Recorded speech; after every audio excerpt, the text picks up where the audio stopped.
Ebuka's world had fallen apart. Silence replaced laughter, and hope seemed lost.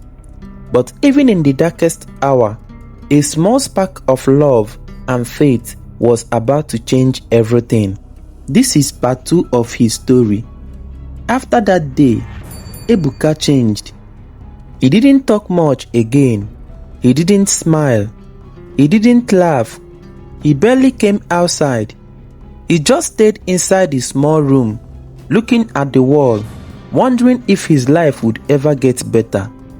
Sometimes he would whisper, "God, I remember I prayed. I begged you. Why did you not listen?" The Ebuka that used to crack jokes was gone. The Ebuka that once prayed with fire now sat in silence.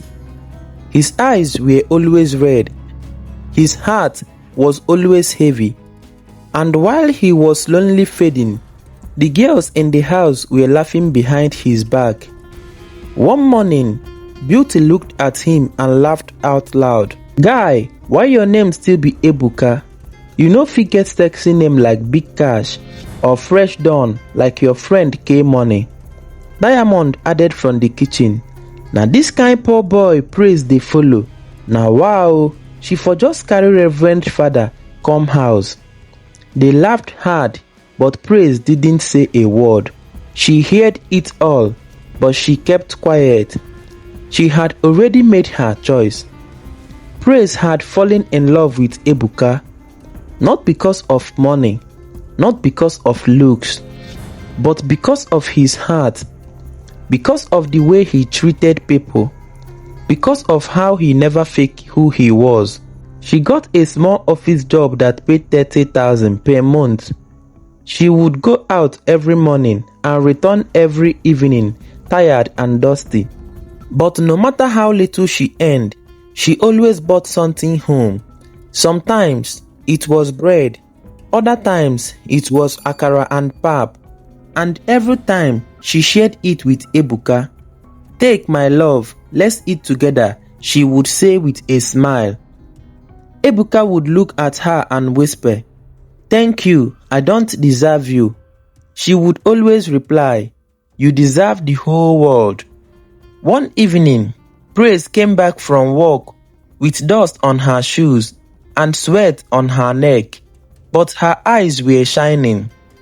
"Ebuka," she said softly, "there is a night vigil at church tonight. I feel it deep in my spirit. Something is about to change. Please come with me." Ebuka was tired. He hadn't eaten all day. His stomach was turning. But when he looked into her eyes, he saw hope. "I will go," he whispered. That night, they walked hand in hand to the small church around the corner. They stood under the fan and lifted their hands. They cried. They prayed. They knelt on the ground, shaking with pain and worship. At 3:17 in the morning, Praise turned to him with tears in her eyes and said, "God is about to open a door for you. I feel it. Something is coming." Ebuka held her hand tighter. Amen. The next morning, while they were walking home, dusty and tired, Ebuka's phone buzzed. He didn't check it at first, but after a few minutes, he pulled it out.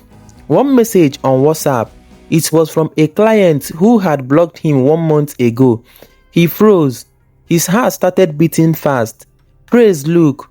She took the phone and read the message. "I know you are a scammer, but I don't know why my heart is disturbing me about you. Call me. I want to see your face." Ebuka sat down on a stone beside the road. His hands were shaking. His lips were dry.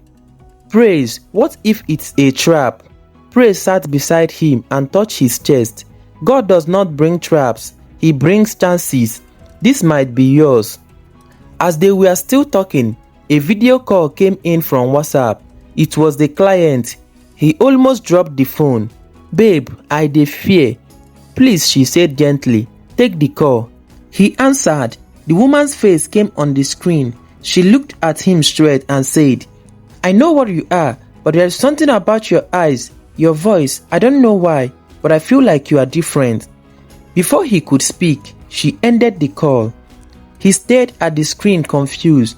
Then a message entered. "Send me your account. I want to help you. I know you are not like the rest. Something about you feels real." Ebuka dropped the phone and buried his face in his hand. He started shaking. Praise shouted, "Jesus! He has done it!" She shouted, danced and jumped on the street. She clapped. She cried. She hugged him. "You see, I told you help is here."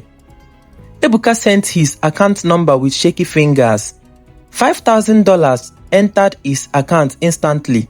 Ebuka fell on his knees. He cried like a baby. Praise knelt beside him.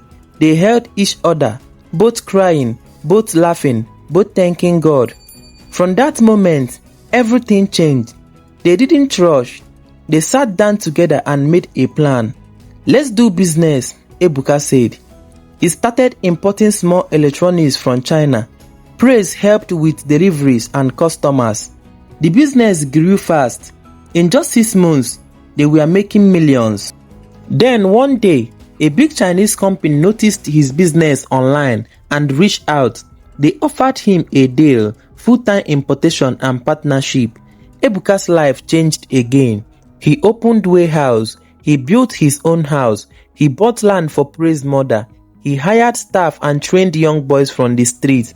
He became a billionaire quietly. No noise, no Benz with fake plates, no fake life, just growth, just grace. The same girls who once mocked him began to change how they talk. Diamond wore extra makeup and came to knock on his door. "Ebuka, I just came to check on you. You know, old friends." He smiled. "I am sorry. My heart belongs to one woman. Her name is Praise." One by one, they all tried. One by one, he turned them down. Meanwhile, K-Money had finished his money. The girls he used to party with left him. Even his Benz was taken by the bank. He started calling Ebuka. He started messaging Praise. But no one answered, because the door he slammed had been closed forever. Ebuka is now a global name. He owns real estate. He owns logistic companies.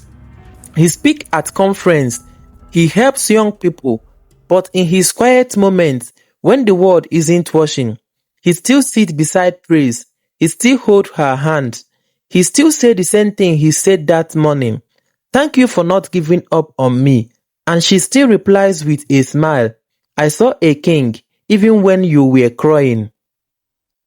The end. Thank you for watching. Please subscribe.